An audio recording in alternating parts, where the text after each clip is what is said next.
Assalamualaikum warahmatullahi wabarakatuh. Kalau bisa hidup lurus, nggak ada godaan, ya emang biasa kali ya. Kalau bisa nggak maksiat, tapi juga nggak ada godaan, ya mungkin gitu ya, masih biasa. Tapi kalau bisa tetap terhindar dari maksiat, padahal banyak banget maksiat. Bisa hidup lurus, padahal banyak sekali tawaran. Nah ini yang luar biasa. Nah, hari ini kita akan bincang-bincang tentang bagaimana punya iman yang tegar gitu ya. Punya iman yang lempeng, lurus, kuat gitu. Istilahnya apa ya?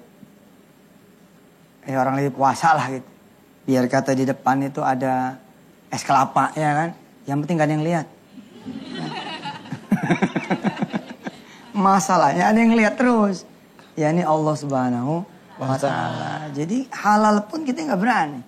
Sebab kita puasa. Subhanallah. Malam ini saya mau belajar ini teman saya. Kebalik belajar, saya yang belajar sama Ustadznya. Jangan dikasih tahu dulu pemirsa siapa dia. Sebab saya juga belum kenal nih siapa dia. Sampai dikenalin sama Allah Subhanallah. Ya. Dan ini mana tuh? Kita bersama di waktu kita tertawa, menangis, merenung oleh cinta. Saya tuh suka bosa. Itu Tahu nggak lagu siapa? itu lagunya Sheila on Seven. Oh, saya suka. Saya tuh Sheila geng, saya apa semua. Sahabat sejatiku, hilangkan dari ingatanmu di hari kita saling berbagi. Woi, itu. Bener deh, Selamat tidur kekasih gelapku, Sepia. Semoga cepat kau lupakan aku, Sepia. Selamat tidur kekasih gelapku, kalau tiada artinya. Sepia boleh saja, kalau ada perlunya. Satu jus hilang tuh, Tar. Satu jus. Itu Ustaz, Sheila on Seven saya suka. Ini sakti. Sakti nih. Sebentar, ini bukan pasangan ini, asli nih, asli. Ini Mas Sakti. Mas Sakti. Yang gitaris Sheila on Seven waktu itu. Itu deh. Waduh. Oh, Kesini. Waduh, Mas Sakti. Wah. Panglingnya Mas Sakti ya. Wah, iya. Wah, Mas, jadi ada jenggotnya sedikit nih sekarang ya. Iya, saya dikit saya pengen kayak gitu. Pakai apa, Mas? Waduh, Mas Sakti. Sehat. Alhamdulillah. Alhamdulillah. Den, sapa dulu pemirsa. Oh iya, Assalamualaikum warahmatullahi wabarakatuh. Waalaikumsalam. Oke, yang sebelah kanan dari mana? Majelis SYM, sahabat Yusuf Mansur. Aduh. Yang sebelah ini dari sahabat Yusuf Mansur, yang sebelah kiri lebih hebat, sahabat Denny Cagur. Oke. Benar-benar. Yang sebelah kiri dari mana? SYM. Udah bener tadi. Iya. Ya udah sahabat Denny Cagur aja ya, pindah aja ya. Ntar saya urus, saya kasih kartunya deh ya. Oke, malam hari ini kita punya tema yang luar biasa, yaitu tegar di jalan Allah. Bintang tamu kita ini Mas Sakti, seorang gitaris sebuah band besar, Sheila on Seven. Keputusan yang luar biasa adalah di saat bandnya besar, Mas Sakti memutuskan hengkang dari Sheila on Seven dan berdakwah. Itu dia sebenarnya. Kita pengen tahu, Mas Sakti, waktu itu bisa keluar, kenapa tuh Mas? Gajinya lebih gede kerja sama Allah. Iya. Gajinya lebih gede kerja sama Allah. Subhanallah. Padahal band itu udah besar banget, udah gede banget tuh Pak Ustadz. Iya. Ada kejadian atau ada apa gitu? Jadi, ya sering kita dengarkan kata Ustaz Yusuf Mansur, kalau Allah Ta'ala ini kan rajanya raja. Nah, bosnya bos ya. Benar. Jadi kalau kita kerja sama Allah, jelas gajinya lebih gede, ya kan? Nah, jelas pertama gajinya lebih gede. Yang kedua hati lebih tenang. Yang ketiga, ya semoga Allah ridho ya. Nah, jadi mungkin kalau Pak Kiai mau dakwah sama anak band agak susah kali ya. Jadi mungkin anak bandnya datang bawa ke Pak Kiai gitu ya. Oh. doain deh. Habis itu cuma saya tapi 5-5-nya bisa sama-sama syukur-syukur ngapalin Quran kan. Sama Ustaz kan. Iya benar. Tapi kalau beliau bisa kan insya Allah mestinya yang lain bisa. Ketika hidayah Allah itu emang datang bukan perkara ya itulah hidayah Allah. Tidak, tapi dengan cara apa hidayah datang ke antum gitu ya, ke Mas Sakti. Ya. Cara itu pula harusnya dipakai buat yang lain. Iya. Nah, kita mau gali itu kan ya? Iya benar. Kita mau gali itu insya Allah. Udah disiapin kok cangkulnya HP-nya. Iya. Bukan dari tadi, Pak Ustadz. Nah, Mas Sakti, tanggapan teman-teman gimana waktu itu di saat Mas Sakti bilang ke mereka bahwa akan lepas dari Sheila? Ya teman-teman sebetulnya pengen saya masih tetap di situ gitu kan. Lagi on-onnya dulu ya. Tapi memang dulu pernah nih kami sowan di Jogja tuh Sri Sultan ya kan. Nah, jadi Sri Sultan kasih pesan, dia bilang macam dia kan kuliah juga tapi dia juga harus ada kerjaan, jadi nggak bisa berdiri di atas 2 perahu. Nah, nanti mekangnya jatuh malah. Nah, jadi harus pilih salah satu gitu kan. Akhirnya mereka ngerti lah kita lebih kepada seperti teman gitu, bukan hubungan bisnis gitu, bukan. Akhirnya mereka bisa memahami dan ya alhamdulillah akhirnya saya pamit dan mereka masih welcome. Oke, saya juga masih sering main ke rumahnya, bawa es krim, main gitar masih. Cuma mungkin intensitas waktunya untuk sering bertemu jarang itu ya, karena mungkin sibuk sendiri-sendiri gitu. Tapi dulu ada yang ngajak ya? Nah, benar sekali tuh Pak Ustadz. Apakah ada yang ngajak, terus ada kejadian apa sehingga akhirnya Mas Sakti itu bisa keluar dari band Sheila on Seven yang saat itu sedang besar-besar? Menyambut tawaran Allah. Benar, tetap di chatting dengan ya.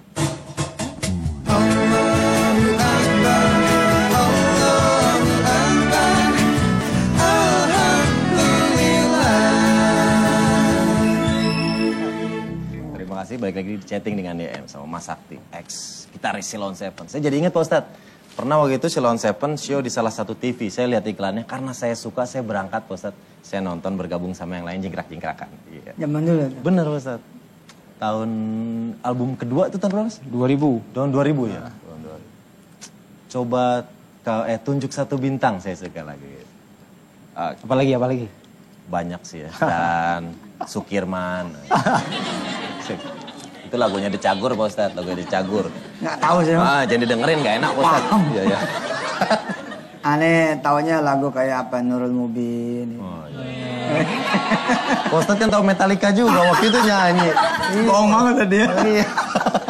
Oke, Mas Sakti, pengen tanya nih, apakah keluarnya Mas Sakti juga mungkin dalam usaha menjauhi, karena kan image anak-anak band walaupun nggak semuanya prosesnya itu sebelum emang Sheila ada atau sudah gitu prosesnya. Ya waktu itu saya ingat tuh mau ke Malaysia kan, di sana ada penghargaan untuk artis-artis yang memang dijual di sana. Ini ya produknya. Kami berdua ya, saya sama Eros berdua di sana, terus di bandara Jogja itu sambil nunggu jam pesawat gitu, ya jalan-jalan. Terus di situ ada satu toko buku di bandara. Di bandara. Di situ saya lihat ada buku judulnya Menjemput Sakaratul Maut bersama Rasulullah. Pada saat itu banyak kasus susah jatuh nih Tat. Ada yang pesawat yang hilang, ada yang jatuh gitu kan. Ya, pemusik ini kadang-kadang firasatnya suka kebablasan kan. Jangan-jangan ini tanda-tanda nih pesawat gue mau jatuh nih. Terus lagi. Terus saya belilah bukunya. Terus saya baca-baca. Kelihatannya lama, emang saya kan gak ingat sama maut ya. Gak ingat sama mati itu lama kelihatannya. Kesenangan kali main band ya. Terus main band udah album ke 4 itu kali ya. Terus sudah di situ saya mulai coba ambil air wudhu lagi, mulai sholat lagi. Dan sepertinya kok banyak solusi gitu. Banyak solusi. Jadi yang kita punya ya popularitas, terus duit, itu semua nggak bisa nyelesain masalah saya. Ya. Oke, nah. Allah yang membuat beliau melangkah gitu ya. Melangkah. Hidayah bisa datang ke siapa aja, kapan aja Pak Ustadz? kepada siapa aja. Bahkan kepada Umar kan subhanallah. Iya, iya. Allah punya Rasulnya itu kan berdoa. Rasulullah berdoa, Allah ma'ayyidil Islam bi Abil Hakam. Au Umar bin Al-Khattab. Ya Allah perkuatlah Islam dengan Abu Jahal. Abu Jahal itu nama aslinya Abul Hakam. Atau dengan Umar bin Khattab. Akhirnya kemudian Rasulullah menerima kan Umar bin Khattab. Bahkan Umar itu masuk Islamnya justru di puncak kemarahannya.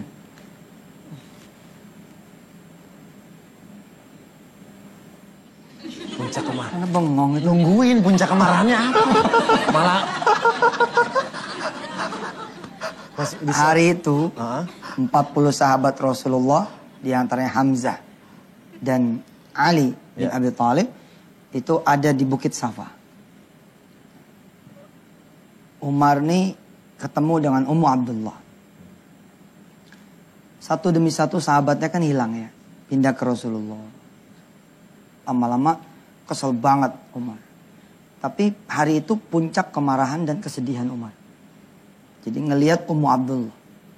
Ummu Abdullah dihadang sama Umar, dimarahin, dimaki dan mau dipenggal. Luar biasanya Ummu Abdullah mengatakan, silakan ya Umar kau penggal saya.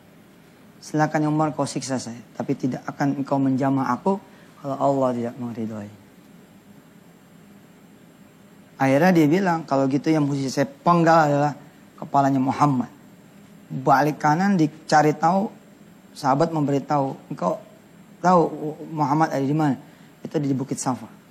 Tapi kamu gila kalau datang ke sana karena di sana ada 40 sahabat-sahabat dan keluarga Abu Manaf.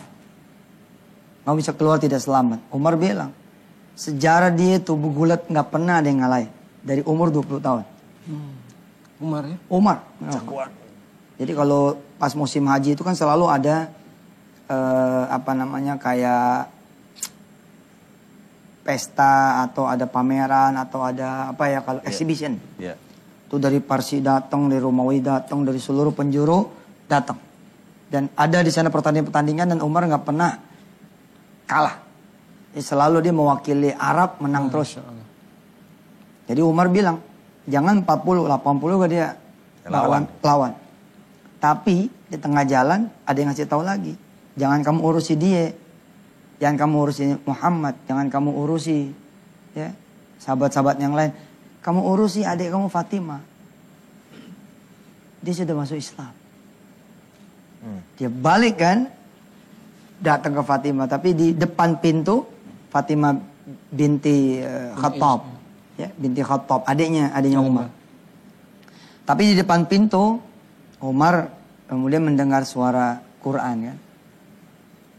Toha ma anzalna alaikal Qur'ana litashqa illa tadhkiratan liman yakhsha tanzilan mimman khalaqal arda was samawatil ula. Itu konon pedang Umar jatuh. Diangkat lagi jatuh lagi, diangkat lagi jatuh lagi. Dia masuk, dia tanya Fatimah, apa yang kalian baca? Quran. Mana sini aku baca? Tak boleh kamu megang. Itu suaminya Fatimah sama iparnya Fatimah masuk kamar, takut Umar. Tapi kata Umar, tunjukkan aku di mana Muhammad, aku mau bersyahadat. Wah luar biasa. Insya Allah ya. Masuk Islam. Artinya caranya beda-beda. Termasuk saya pribadi. Artinya ya ini bukti sebenarnya. Iya. Oke, nah kita juga akan ngobrol-ngobrol lagi dengan bintang tamu kita yang kedua, Pak Ustadz. Ini masih berjalan dengan bandnya, tapi juga suka berdakwah juga, Pak Ustadz. Kita undang Ray Sareza, atau biasa kita kenal Ray Nine Ball.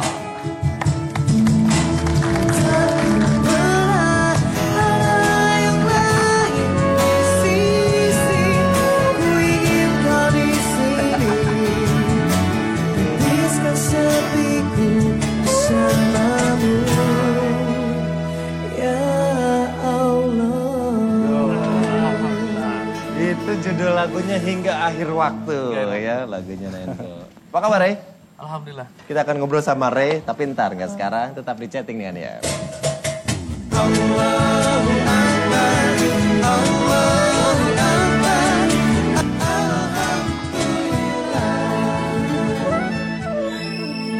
balik lagi di chatting dengan YM. Ada Ray 9 Ball sama Mas Sakti X Silon 7. Pakai X Ustaz. Man. Oke. Pinter dia, Mas. Jenius. Pinter ya. Iya, jenius. Oke, Mas Ray, saya mau nanya sama Mas Ray. Waktu itu pernah katanya di sisi lain harus berangkat berdakwah, tapi istri juga mau melahirkan. Betul. Sempat dilema dan akhirnya gimana tuh Mas Ray? Ini kalau diceritain panjang nih, cuman singkatnya ada satu apa ya nih, Ustaz lebih tahu nih. Ada satu bahasa amal baik kamu buat maka keputusan baik turun dari langit. Nah, Amal buruk kamu buat maka keputusan buruk turun dari langit. Saya pegang betul itu waktu itu. Saya yakin ini saya harus lakukan karena ini jatuh waktu nisab saya untuk keluar gitu kan. Tapi sementara istri saya dalam hitungan jam hari dia harus melahirkan. Akhirnya kalau saya ngomong langsung pasti saya ditabok nih. Orang istri mau melahirkan kok suami pergi gitu kan. iya. Akhirnya saya yakin segala sesuatu tidak ada yang bergerak tanpa izin dan sepengetahuan Allah. Akhirnya di situ saya perbaiki amal, terus saya doa sama Allah, ya Allah, segala sesuatu Engkau yang menggerakkan, Engkau yang menguasai. Saya cuma curhat sama Allah kalau waktu itu saya sekarang harus keluar, harus itikaf, harus dakwah, sementara istri saya harus melahirkan. Iya. Beri saya kekuatan untuk bisa berbicara kepada istri saya dan fahamkan istri saya akan perkara ini, gitu kan. Setelah itu baru saya punya kekuatan untuk ngobrol sama istri saya. Maka udah amal dibuat, doa sudah dipanjatkan, baru saya berani ngomong. Saya bilang Bunda, ini sudah waktunya nisab, keluar saya itikaf gitu kan. Gimana? Tanpa banyak ngomong dia bilang, ya udah, sana aja pergi aja nggak apa-apa gitu kan. Di akhir kata dia bilang, paling nanti kalau sudah melahirkan ini anak kan harus diadzanin, dikomatin. Itu kan dia pengen saya yang adzanin, komatin anak. Dan ketika pas mau melahirkan banget, baru dia telepon saya lagi, ini anak sudah mau melahirkan, kalau bisa kesini dulu. Baru saya bilang sama Amir Jamaah waktu itu, Amir istri saya melahirkan. Itikafnya di Bandung juga? Di Bandung. Saya izin ke rumah sakit kalau boleh. Terus ya, kebetulan Amir waktu itu bilang, oh ya alhamdulillah silakan. Saya pergi ke rumah sakit, saya saksiin langsung anak saya lahir, lalu saya kasih adzan dia, qomat dia. Setelah itu saya bilang sama istri saya, Bunda saya masih ada sisa waktu 1 hari ini. Gimana? Ya udah nanti kalau udah selesai balik lagi sini. Akhirnya saya balik lagi ke masjid. Allah. Campur tangannya sangat terlihat. Allah aturin ya. Diatur ya. Wow, oke. Ya ada delay kan, melahirkannya di hari yang kedua. Oh, delay Pak Ustadz. Ya kan, betul. dari mulai beberapa jam jadi 2 hari. Iya. Dan itu membuat beliau merasa Allah nih sayang gitu. Jadi sebenarnya nggak ada yang ditinggalkan sama beliau. Iya. Oke, kalau Mas Sakti kan lepas dari bandnya. Kalau Mas Ray masih ya? Masih ya? Nah, 2 dunia yang berbeda. Betul. Baik band, Pak Ustadz, banyak penggemar, glamor, hiruk pikuk. Sedangkan di sisi lain dakwah. Gimana mensiasatinya? Mensiasatinya, ya itu dia tadi. Saya betul-betul senang banget sama perkataan itu. Dan saya pun pernah dengar dari Amal seorang. baik, coba ulangi buat pemirsa. Awalnya dari sini. Jadi saya pernah dengar satu riwayat atau kisah ketika Rasul Isra Miraj naik ke langit ke-7 itu. Rasul lihat cahaya yang datang dari bumi menuju ke langit. Maka Rasul tanyakan, wahai Jibril, cahaya apa itu? Itu adalah cahaya amal manusia. Dan setelah itu datang cahaya balasan dari langit menuju ke bumi. Rasul sallallahu alaihi wasallam tanyakan lagi, itu cahaya apa? Itu adalah cahaya balasan amal manusia. Allah. Jadi amal baik kita buat di dunia ini, maka Keputusan keputusan baik turun dari langit. Allah. Amal buruk kita buat, maka keputusan buruk. Jadi itu saya pegang betul. Kalau misalkan Allah ridho sama saya dengan apa yang saya lakukan, insya Allah semuanya bisa berjalan sesuai dengan kehendak Allah. Semuanya akan baik. Jadi bukan saya memaksakan saya harus tetap jadi pemain band. Tidak begitu juga, saya mengikuti alur aja. Bagaimana Allah penginkan saya jadi apa gitu kan. Sementara apa yang saya pelajari saya terus jalani, itu aja mungkin. Saya dari tadi ngeliatin Toto. Kenapa, Pak? Waktu pas Sakti yang ngomong pusing dia. Pas Rea yang ngomong saya tidak pembelaan. Iya. Pas Sakti yang ngomong puyeng ya. Aduh. Masa harus cabut nih. Masa sih gajinya lebih gede gitu kan. Iya. Tapi itu kalimat dari tadi di dua-dua subhanallah. Itu yang mau saya sampaikan juga Pak Ustadz. Saya sangat mengagumi dua sosok ini, luar biasa. Nah pemirsa, ini ada info nih untuk kalian yang memiliki aktivitas yang padat. Contohnya seperti bintang tamu kita pada malam hari ini. Pasti sering merasakan pegal-pegal, nyeri otot dan keseleo. Tapi jangan khawatir lagi dengan pegal-pegal, nyeri otot dan keseleo. Karena sekarang ada Stop X, krim analgesik yang meringankan pegal-pegal, nyeri otot dan keseleo. Karena Stop X mengandung counter iritan yang memberikan rasa hangat. Dan kandungan pereda nyeri Stop X lebih banyak dibandingkan produk sejenisnya. Ditambah lagi ada benzil nikotinat yang membantu penyerapan. Sehingga proses penyembuhannya pun menjadi lebih cepat. Jadi jangan lupa sediakan selalu Stop X dimanapun Anda beraktivitas. Stop X, ekstra hangatnya, ekstra khasiatnya. Kita masih akan ngobrol-ngobrol lagi, tetap bareng kita di Chatting dengan dia.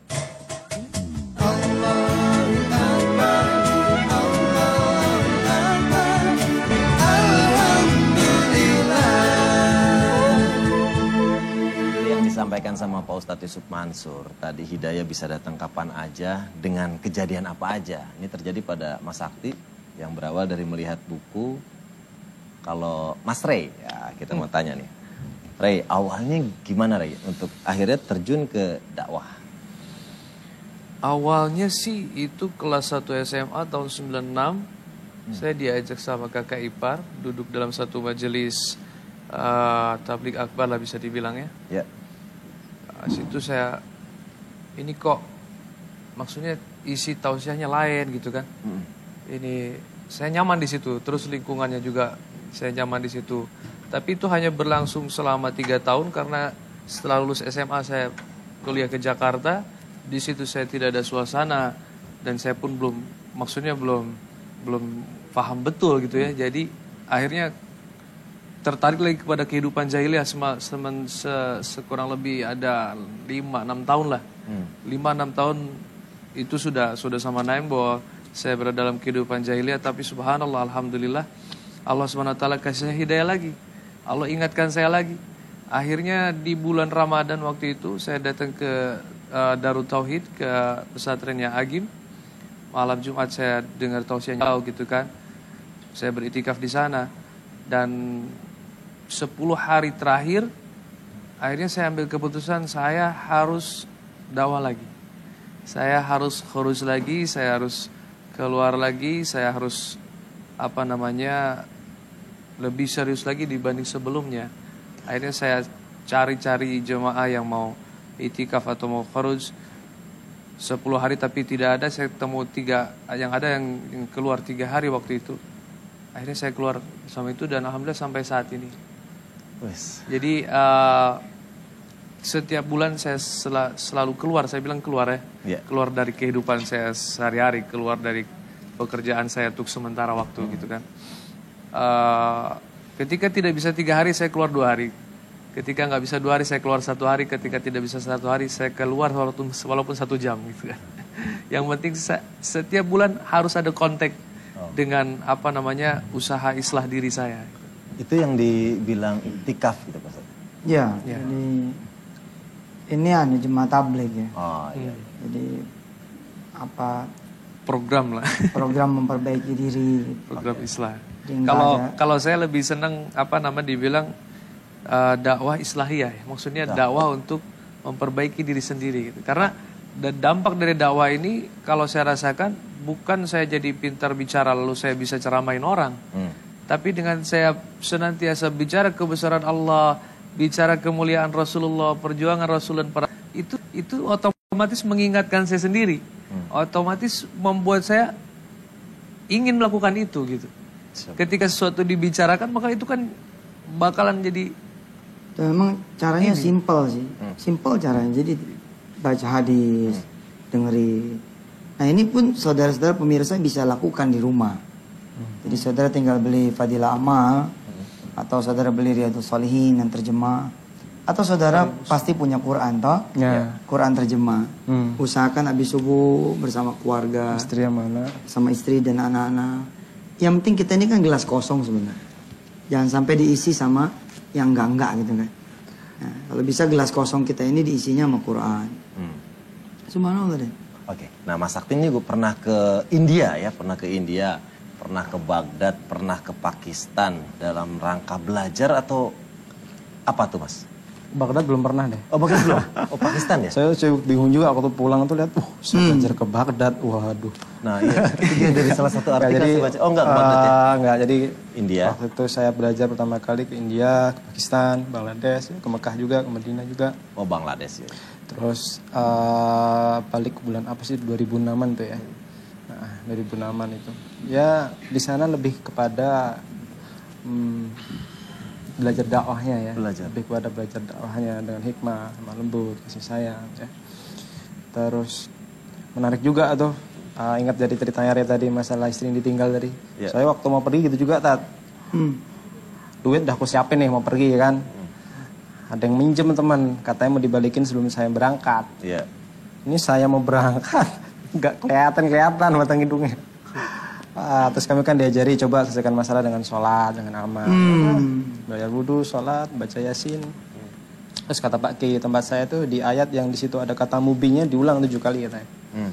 Udah doa dengan izin Allah sudah ke ATM, masukin kartu ke ATM, saldonya udah nambah lebih malah. Sampai sekarang ditanya uangnya dari mana ya, dari Allah. Habis nggak tahu dari mana. Nanti Dani minta ditulisin tuh. Boleh Mas Sakti. Mas Sakti sekarang benar-benar stop dari musik. Saya masih buat lagu-lagu religi ya, baru selesai juga. Saya masih buat beberapa lagu, ada 6 lagu kemarin baru selesai juga. Terus di samping itu buat iseng-iseng aja bahwa saya masih main musik, masih lagu-lagu religi. Kalau teman-teman masih main teman-teman sama itu sekarang pun masih. Di samping itu saya juga ada bisnis lain lah. Bisnis lain yang untuk itu, untuk apa? Untuk dapurnya ngepol insya Allah. Oh bisnisnya, saya tahu bisnisnya ya. Terus enggak sama sekali saya enggak meninggalkan sama sekali enggak. Ya, jadi saya tetap main tapi lagu-lagu religi. Dan saya karena mungkin saya sama teman-teman kan kalau teman-teman kan terikat kontrak tuh satu perusahaan rekaman kan. Iya benar. Saya akhirnya memilih sendiri supaya saya nggak terikat gitu sama. Sementara kan saya sudah jadwal ngaji, jadwal ini. Jadi saya memilih untuk solo, saya tetap buat gitu. Iseng-iseng sambil satu sisi juga lagi belajar wirausaha nih dari Ustadz Yusuf Mansur nih. Pas. Oke. Terima kasih. Asik Pak Ustadz. Ntar ajarin Pak Ustadz bisnis. Pak Ustadz kan jago bisnisnya. Udah itu, sebaik-baiknya bisnis itu yang tadi itu. Oh, bisnis di jalan Allah. Kerja sama Allah aja gaji gede. Nanti ayatnya saya tulisin pemirsa. Pas sekalian doa di segmen akhir segmen kelima. Tetap bareng kita di chatting dengan ya.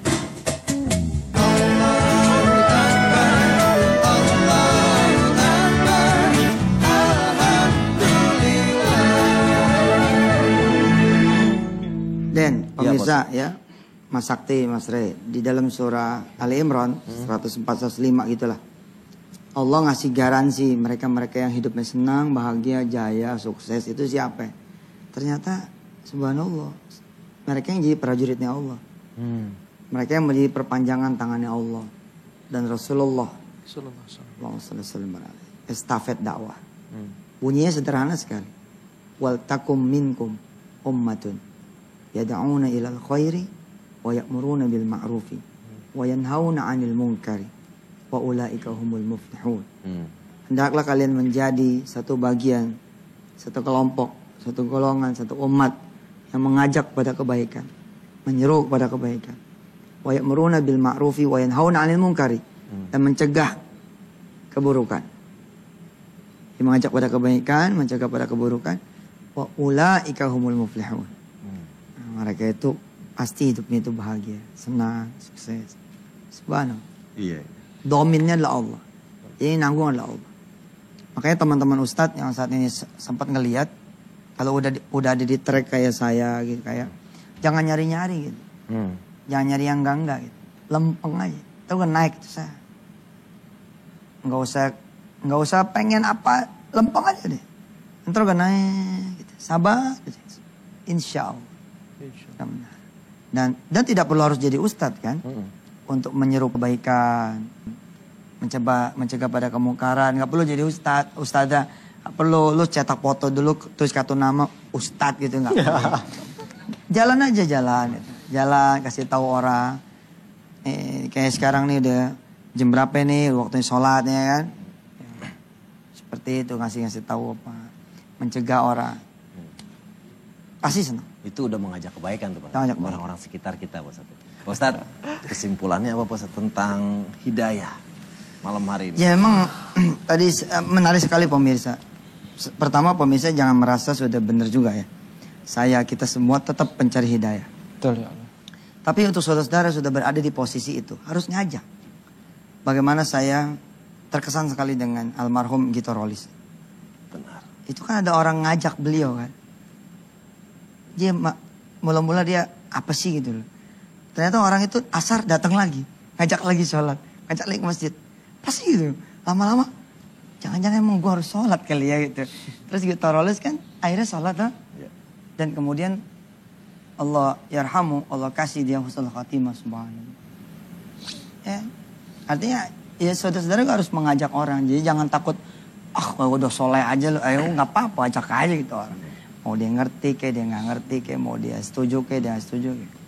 Memang sih saya kadang-kadang geleng-geleng kepala juga sama teman-teman jemaah tabligh gitu. Kadang-kadang dia nggak ngeliat rumah, dia main ketok aja, main najak aja, nggak taunya Katolik, Kristen. Tapi karena apa panggilannya seperti itu, tidak sedikit di antara mereka akhirnya harus merasa terbaik. Kita nih merasa suka underestimate, dia emang nggak bakal mau lah, gue ajak lah gitu.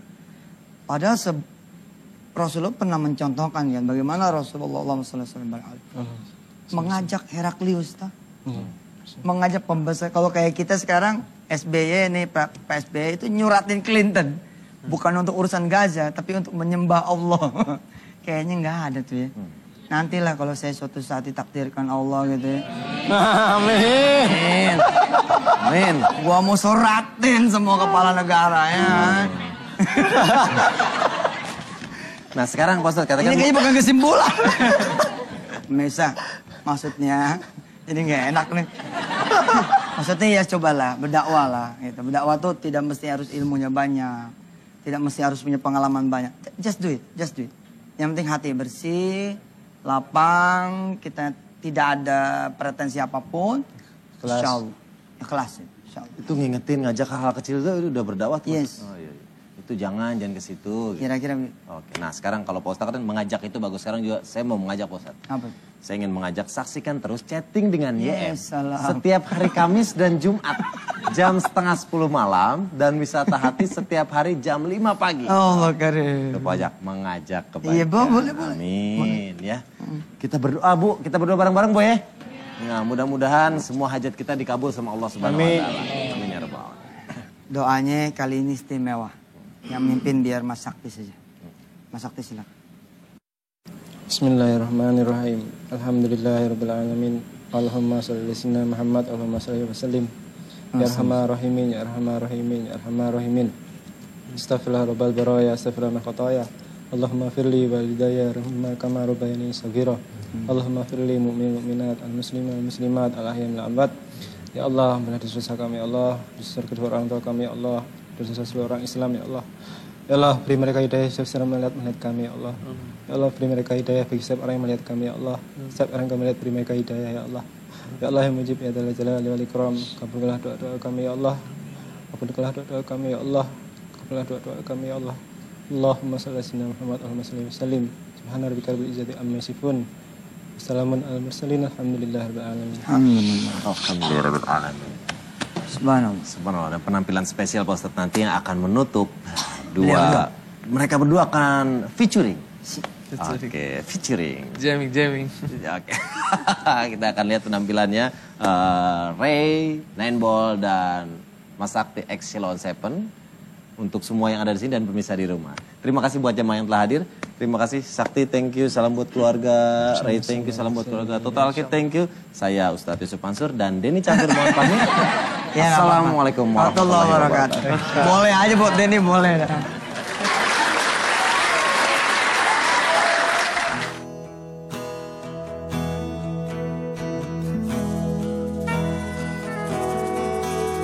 Wahai manusia, jangan kau tertipu daya oleh dunia yang fana sebagai tempat ujian bagi kita.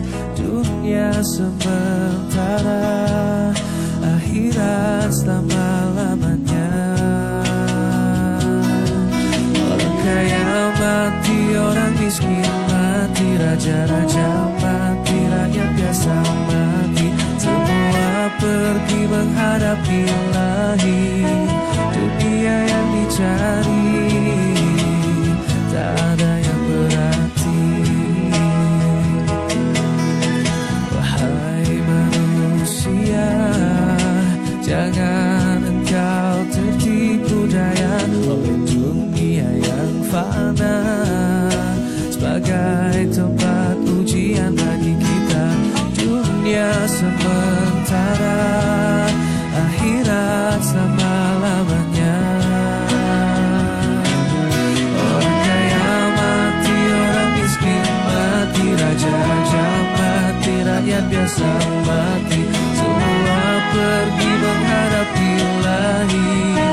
Dunia yang dicari tak ada yang berarti. Miskin mati, raja-raja mati, rakyat biasa mati. Semua pergi menghadap Ilahi. Dunia yang dicari